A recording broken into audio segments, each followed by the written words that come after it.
नमस्कार मित्रांनो, trending Marathi education या करंट अफेअरच्या मराठी एज्युकेशन चॅनलमध्ये आपले स्वागत आहे. तर मित्रांनो, आपण तुमच्यासाठी रोजच्या रोज चालू घडामोडीचे प्रश्न हे मराठीतून घेऊन येत असतो. आजच्या व्हिडिओमध्ये आपण तुमच्यासाठी 26 डिसेंबर 2023च्या सर्व महत्त्वाच्या चालू घडामोडी या बघणार आहोत. मित्रांनो, चॅनलवर नवीन असाल, चॅनलला अजूनपर्यंत सबस्क्राईब केलेलं नसेल, सबस्क्राईब करून घ्या आणि बेल आयकॉनला प्रेस करा. म्हणजेच प्रत्येक दिवसाच्या चालू घडामोडीच्या व्हिडिओची नोटिफिकेशन ही तुम्हाला सर्वात आधी मिळेल. तर चला, वेळ न घालवता व्हिडिओला सुरुवात करूया. महाराष्ट्र सरकारने राज्यात दिव्यांग विद्यापीठ स्थापन करण्यासाठी कोणाच्या अध्यक्षतेखाली समिती स्थापनही केलेली आहे? तर या प्रश्नाचं उत्तर आहे ऑप्शन क्रमांक 1, डॉक्टर मुरलीधर चांदेकर. तर महाराष्ट्र सरकारने राज्यात दिव्यांग विद्यापीठ स्थापन करण्यासाठी ही डॉक्टर मुरलीधर चांदेकर यांच्या अध्यक्षतेखाली ही समिती स्थापन केलेली आहे. तर मित्रांनो, यांच्या अध्यक्षतेखाली 15 सदस्याची ही समिती असणार आहे. हा देखील पॉईंट लक्षात असू द्या. नेक्स्ट चालू घडामोडी. श्री शिवाजी शिक्षण संस्था अमरावती यांच्यातर्फे पहिला डॉक्टर पंजाबराव देशमुख पुरस्कार कोणाला प्रदान करण्यात येणार आहे? तर या प्रश्नाचं उत्तर आहे ऑप्शन क्रमांक 2, शरद पवार. तर मित्रांनो, श्री शिवाजी शिक्षण संस्था अमरावती यांच्यातर्फे पहिला डॉक्टर पंजाबराव देशमुख पुरस्कार हा शरद पवार यांना प्रदान करण्यात येणार आहे. तर डॉक्टर पंजाबराव देशमुख यांच्या जयंतीचे हे 125वे वर्ष आहे. तर भारताचे माजी केंद्रीय कृषी मंत्री डॉक्टर पंजाबराव देशमुख यांच्या जयंतीनिमित्त केंद्र सरकार 125 रुपयाचे नाणे देखील काढणार आहे. हा देखील पॉईंट लक्षात असू द्या.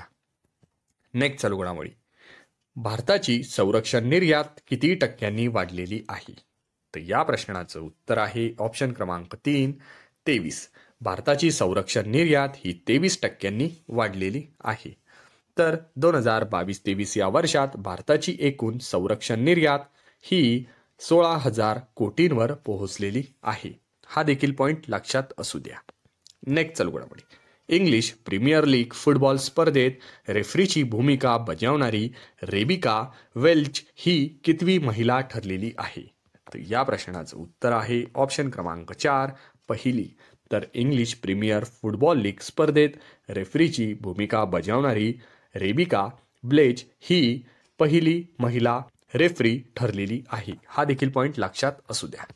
नेक्स्ट चालू घडामोडी. केंद्रीय शिक्षण मंत्रालयाच्या आकडेवारीनुसार गेल्या 5 वर्षात देशात किती खाजगी विद्यापीठांची स्थापना झालेली आहे? तर या प्रश्नाचं उत्तर आहे ऑप्शन क्रमांक 1, 140. तर मित्रांनो, केंद्रीय शिक्षण मंत्रालयाच्या आकडेवारीनुसार गेल्या 5 वर्षात देशात एकूण 140 खाजगी विद्यापीठांची ही स्थापना झालेली आहे. तर मित्रांनो, अजून 3 पॉईंट आहे, ते देखील महत्त्वाचे आहे. देशात गुजरात राज्यात सर्वाधिक खाजगी विद्यापीठे आहे. तर दुसरा पॉईंट असा आहे की केंद्रीय शिक्षण मंत्रालयाच्या आकडेवारीनुसार देशात सर्वाधिक 28 खाजगी विद्यापीठे हे गुजरात या राज्यात आहे. तर केंद्रीय शिक्षण मंत्रालयाच्या आकडेवारीनुसार महाराष्ट्र राज्यात एकूण 15 खाजगी विद्यापीठे आहे. हा देखील पॉईंट आपल्या महाराष्ट्राविषयी लक्षात असू द्या. एकूण 15 खाजगी विद्यापीठे आहे. नेक्स्ट चालू घडामोडी. चेन्नई बुद्धिबळ ग्रँड स्लॅम स्पर्धा 2023चे विजेतेपद कोणी पटकावलेले आहे? तर या प्रश्नाचं उत्तर आहे ऑप्शन क्रमांक 2, डी गुकेश. तर यांनी चेन्नई बुद्धिबळ ग्रँड स्लॅम स्पर्धेचे 2023चे हे विजेतेपद पटकावलेले आहे. नेक्स्ट चालू घडामोडी. 2024च्या भारतीय प्रजासत्ताक दिनानिमित्त कोण प्रमुख पाहुणे म्हणून उपस्थित राहणार आहे? तर या प्रश्नाचं उत्तर आहे ऑप्शन क्रमांक 3, इमॅन्युएल मॅक्रॉन. तर हे 2024च्या भारतीय प्रजासत्ताक दिनानिमित्त प्रमुख पाहुणे म्हणून उपस्थित राहणार आहे. तर मित्रांनो, भारताच्या 2024च्या प्रजासत्ताक दिनाला प्रमुख पाहुणे म्हणून फ्रान्स देशाचे राष्ट्राध्यक्ष इमॅन्युएल मॅक्रॉन हे उपस्थित राहणार आहे. हा देखील पॉईंट लक्षात असू द्या. हे फ्रान्स देशाचे राष्ट्राध्यक्ष आहे. नेक्स्ट चालू घडामोडी. ओपेक या संघटनेतून कोणता देश बाहेर पडलेला आहे? तर या प्रश्नाचं उत्तर आहे ऑप्शन क्रमांक 4, अंगोला. तर मित्रांनो, ओपेक या संघटनेतून अंगोला हा देश बाहेर पडलेला आहे. तर ही ओपेक संघटना पेट्रोलियम निर्यात करणाऱ्या देशांची संघटना आहे. हा देखील पॉईंट लक्षात असू द्या. तर मित्रांनो, Algeria, Angola, Ecuador, Iran, Iraq, Kuwait, Libya, Nigeria, Qatar, Saudi Arabia, संयुक्त अरब अमिराती आणि व्हेनेझुएला हे सर्व ओपेकचे सदस्य देश आहे. 1965 सालापासून ओपेकचे मुख्यालय ऑस्ट्रियाची राजधानी व्हिएन्ना येथे स्थित आहे. तर मित्रांनो, 2019 मध्ये इक्विडोर हा देश ओपेकमधून बाहेर पडलेला आहे. तर अजून एक देश तो बाहेर पडलेला आहे, तर तो म्हणजे अंगोला. त्यामुळे सध्या ओपेकचे सदस्य हे 10 देश सध्या आहे. हा देखील पॉईंट लक्षात असू द्या. पहिले हे सदस्य देश होते 12, तर आता सध्या आहे 10. नेक्स्ट चालू घडामोडी. 2024च्या खेलो इंडिया युथ स्पर्धा कोणत्या राज्यात होणार आहे? तर या प्रश्नाचं उत्तर आहे ऑप्शन क्रमांक 1, तमिळनाडू. तर मित्रांनो, 2024च्या खेलो इंडिया युथ स्पर्धा तमिळनाडू या राज्यात होणार आहे. तर 2024 मध्ये तमिळनाडूमध्ये होणारी खेलो इंडिया युथ स्पर्धा 6व्या क्रमांकाची ही असणार आहे. तर या खेलो इंडिया युथ स्पर्धेची सुरू होण्याची तारीख आहे 19 जानेवारी 2024 ते 31 जानेवारी 2024.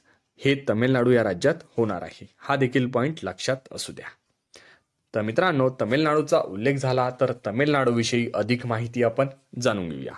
तमिळनाडूची स्थापना ही 1 नोव्हेंबर 1956 रोजी झालेली आहे. तर मित्रांनो, तमिळनाडूचे क्षेत्रफळ आहे 1,30,060 चौरस किमी एवढे. तमिळनाडूची राजधानी आहे चेन्नई. तर सर्वात मोठे शहर आहे चेन्नई आणि मदुराई. तर तमिळनाडूमधील एकूण जिल्ह्यांची संख्या ही 32 आहे. तर भाषा ही तमिळ आहे. तर मुख्यमंत्री आहे M.K. स्टॅलिन. तर राज्यपाल आहे R.N. रवी. तर मित्रांनो, तमिळनाडूमधील राष्ट्रीय उद्यान देखील आपण बघून घेऊया. मदुमुलाई राष्ट्रीय उद्यान, मुथुक्की राष्ट्रीय उद्यान, इंदिरा गांधी राष्ट्रीय उद्यान, गिंडी नॅशनल पार्क आणि मन्नार मरीन नॅशनल पार्क हे सर्व राष्ट्रीय उद्यान तमिळनाडू या राज्यात आहे. हा देखील पॉईंट लक्षात असू द्या. तर मित्रांनो, अशाच रोजच्या रोज करंट अफेअरच्या व्हिडिओ बघण्यासाठी ट्रेंडिंग मराठी एज्युकेशन चॅनलला अजूनपर्यंत सबस्क्राईब केलेलं नसेल, सबस्क्राईब करून घ्या आणि बेल आयकॉनला प्रेस करा. म्हणजेच प्रत्येक दिवसाच्या चालू घडामोडीच्या व्हिडिओची नोटिफिकेशन तुम्हाला सर्वात आधी मिळेल. मित्रांनो, व्हिडिओ हा आवडत असेल तर व्हिडिओला लाईक हे जरूर करा आणि आपल्या जवळच्या मित्रमैत्रिणींना व्हिडिओ हा जास्तीत जास्त शेअर करा. याचा फायदा तुम्हाला आणि त्यांना नक्की होणार आहे. पूर्ण व्हिडिओ बघितल्याबद्दल तुमचे ट्रेंडिंग मराठी एज्युकेशन या करंट अफेअरच्या मराठी एज्युकेशन चॅनलमध्ये तुमचे मनापासून धन्यवाद.